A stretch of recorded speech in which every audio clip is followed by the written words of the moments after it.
Right, let's go back to the tie situation. Yeah. So you don't like to tie a tie, or you can't tie a tie? I cannot tie a tie. That really? you can pass, what, 118 drivers. You can win 5 of 10 races down the stretch, but you cannot tie a tie. I don't wear a tie but about twice a year.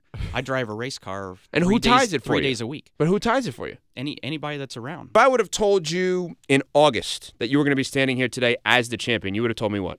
I would have told you were absolutely insane. I would have bet against you, and then I would have lost whatever the bet was. For sure. Because what? Worst year of your life at that point professionally? I don't know if it was the worst year of our life, but the first half of our season, it seemed like, our races are 400, 500 miles long, and so you got a lot of opportunities for something to happen. And realistically, in the course of a race, there's 35% of the things that are going on that you have control over.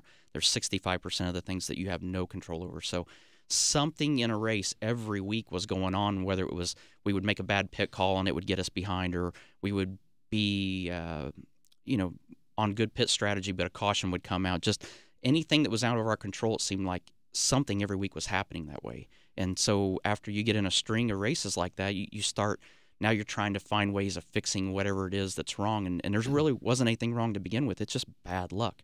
But we had it every week for a long period of time. So then you start getting out of your game, and instead of doing things the way that you're used to doing it, you start trying to make up for it. And it's like trying trick plays to try to make up. But do you ever think that instead of bad luck, hey, we're not doing something right, that I need to reevaluate things? That's what you do. You sit there and you start trying to figure out, what are we doing wrong? And a lot of times it's not so much that you're doing anything wrong; it's just the circumstances aren't working. But